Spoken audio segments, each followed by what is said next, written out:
What's up, y'all? My name is Cordell, aka Hot Cocoa, and today we're going to talk about how I turned a simple exercise into an entire studio album. If that sounds cool, let's dive into it.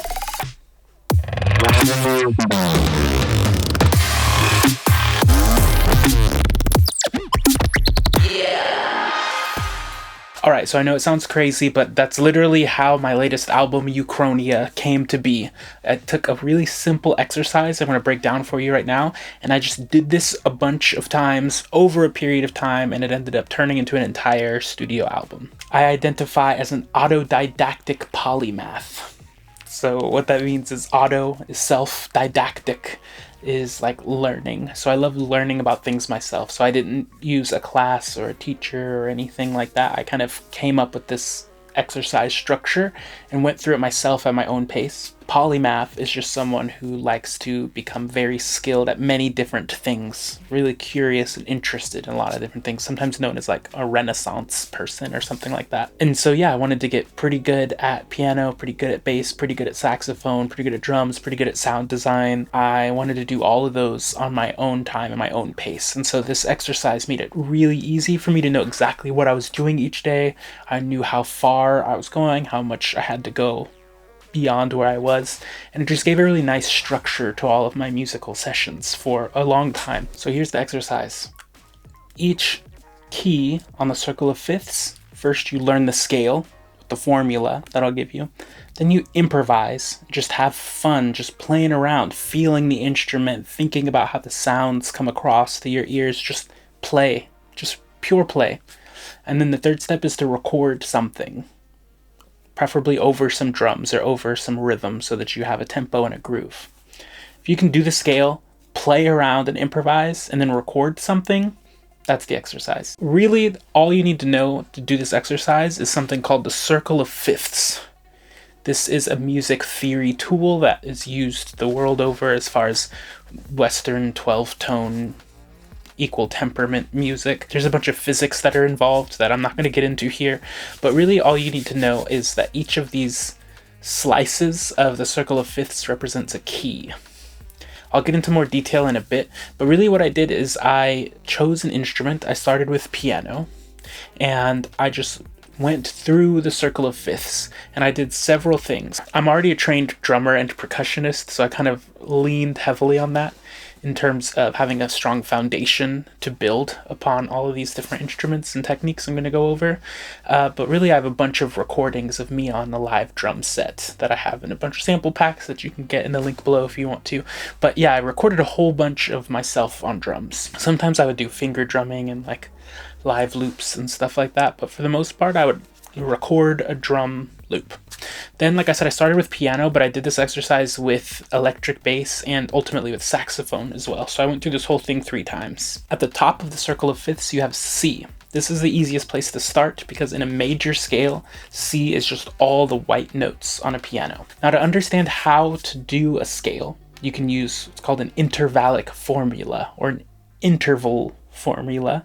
And this formula will be the same all the way around the circle of fifths. Each type of scale has its own formula. So there's a major scale formula, a minor scale formula, and there's a bunch of other scales, which I think I'll get into in a different video. Sometimes they're known as modes, like Lydian and Mixolydian. But for the sake of this exercise and for the sake of the album that I made, I really only stuck with major and minor keys. If you start on a C note, 1 semitone up is also known as a half step, so that'd be C to C sharp. 2 semitones up is known as a whole step, which means you go up 2 notes. So C to D would be considered a whole step.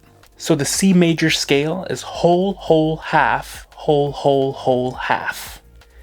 If you do that, that means you're playing all the white keys on the piano in order.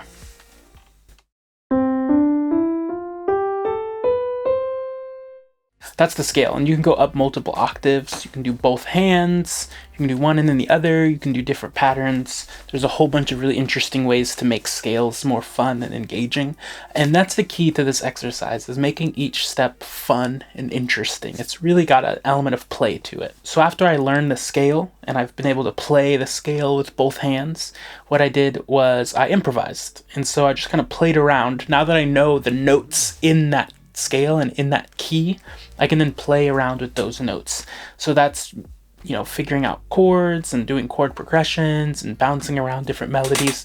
I wasn't being super technical with this second step. This first step of learning the scale has some technical elements. You got to learn that formula and you got to use the circle of fifths and all of this. But the second part is really just playing around. It's improvising and just having fun with it.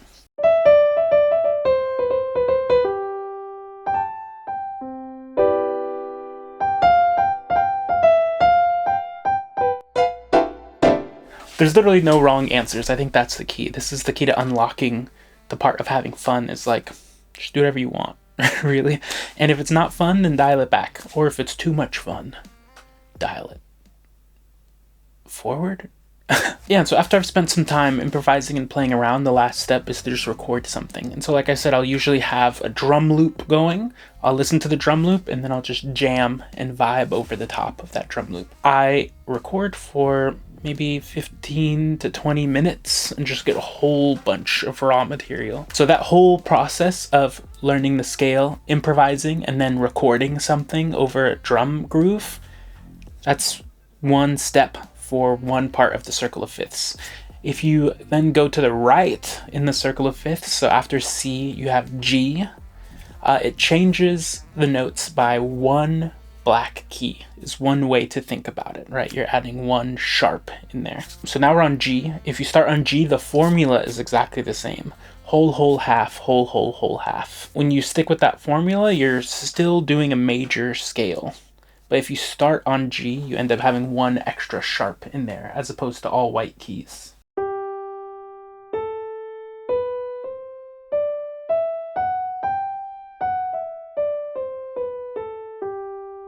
So it's a little bit more difficult because now you have one extra black key that you need to focus on, but that's the beauty of this exercise. It's simple, but it's not easy. Every time you go around the circle of fifths to a new key, it gets a little bit more complicated, a little more complex, but the process is the same. You can keep doing this all the way around the circle of fifths until you get back to C again. After you've gone through the whole thing with the major scales, you can then go through it again with the relative minor scales.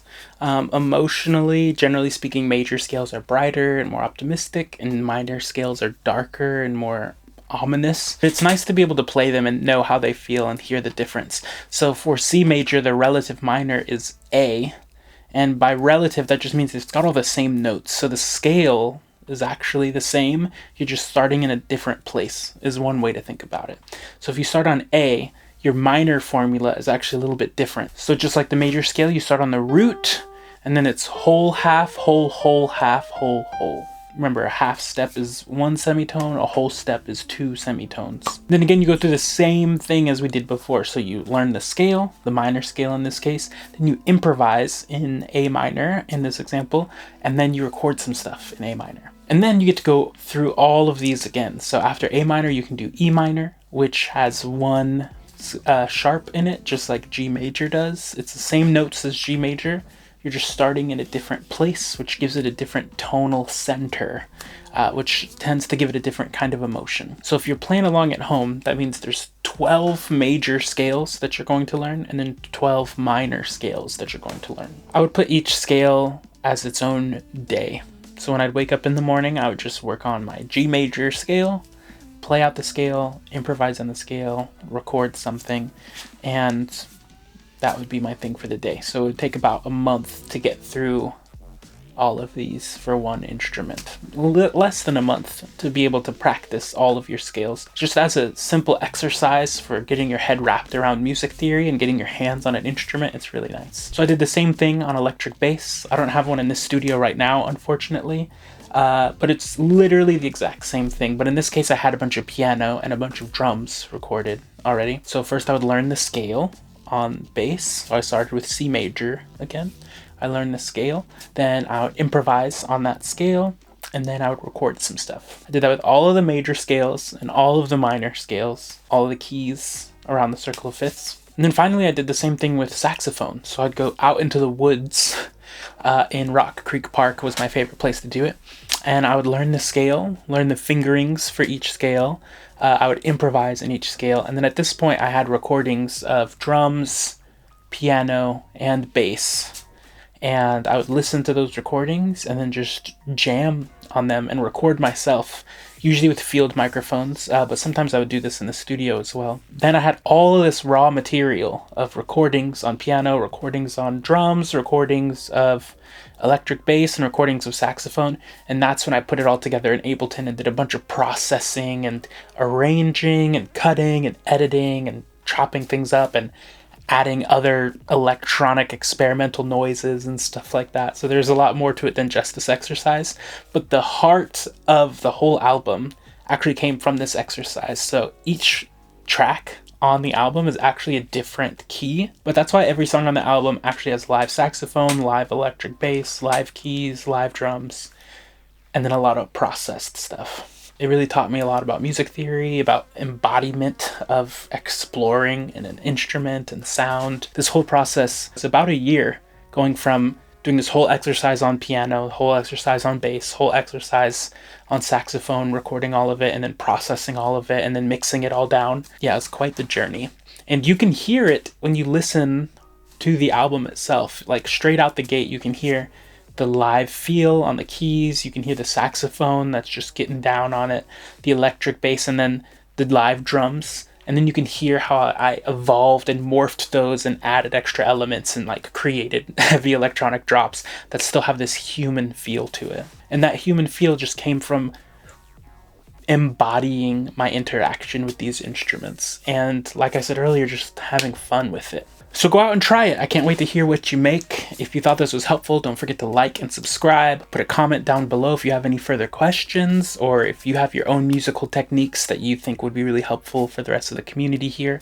And if you end up making anything using this technique, go ahead and send it to me. I'd love to feature it on the channel. If you want to practice with some of the sound design that I've made already, you can use the links in the description below, where I have a bunch of the drum grooves that I used for the album and for this particular exercise. So it'd be a great place to start. Take one of those drum loops, slap them into your DAW, let it loop, and just jam, whether it's on piano or electric bass or cello or saxophone or whatever you're getting into.